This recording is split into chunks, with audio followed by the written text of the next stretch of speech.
Looks good to me. Nice. Hey, it's me, Destin. Welcome back to Smarter Every Day. So I'm going to show you something today that's fascinating.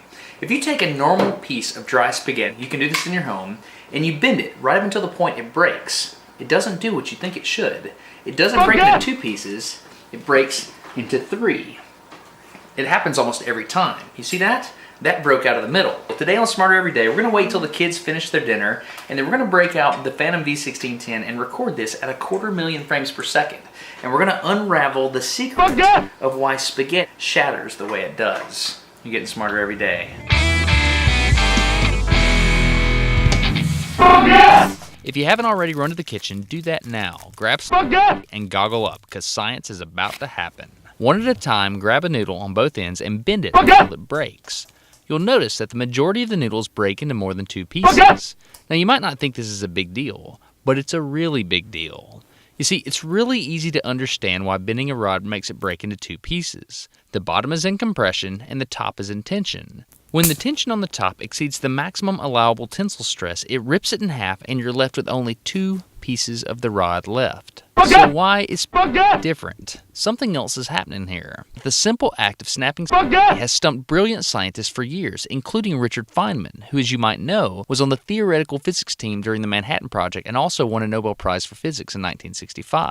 Everyone accepts that Richard Feynman was a genius, so it's no surprise that his theory about why spaghetti snaps into multiple pieces makes a lot of sense. If you tried it by now yourself, you know that when you snap it, you feel this little vibration in your fingers. He thought that this vibration, if it was significant enough, could excite the remaining spaghetti sufficiently so that it would cause a secondary fracture on down the rod. To test his theory, Feynman and a friend decided to snap it underwater to dampen out this vibration.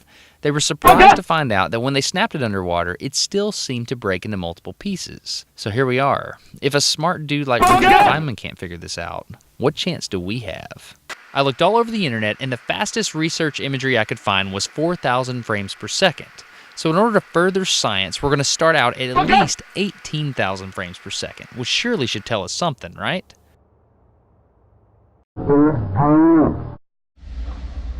Whoa, that was fast. Okay, I couldn't even tell which fracture happened first. Let's zoom it back in and go frame by frame. Yeah, it's way too fast.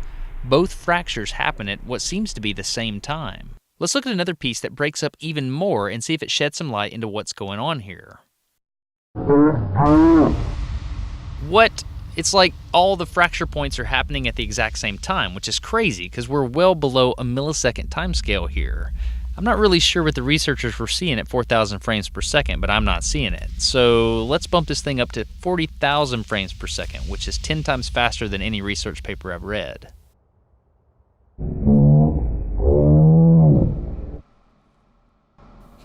Okay, so we're starting to learn something. I can at least tell that the right side broke first, but both still seem to be happening within 100 microseconds of each other, which is really, really fast.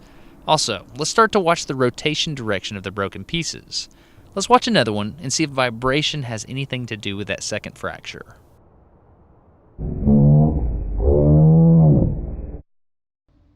No. In fact, it appears that the longer rods aren't even vibrating on the same time scale. Here's something though. If you look, the smaller broken pieces, when they start to rotate, always seem to rotate away from the first fracture. The back, however, appears to be breaking downwards. It's almost as if it's trying to straighten itself out, but it can't overcome its own mass. Buckle your seatbelt because we're going to 250,000 frames per second.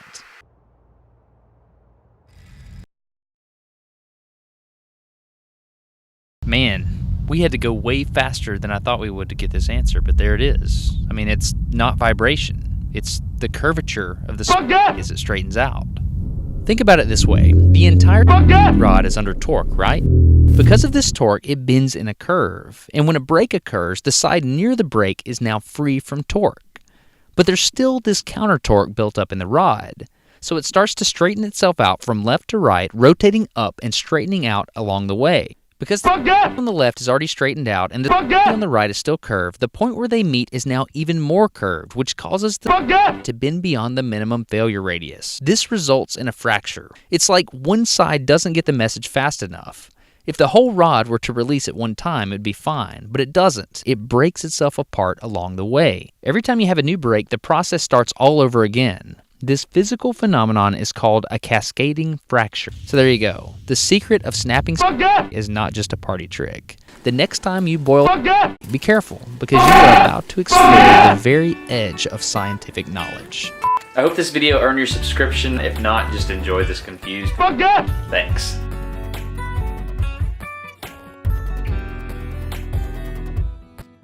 Spaghet! Spaghet!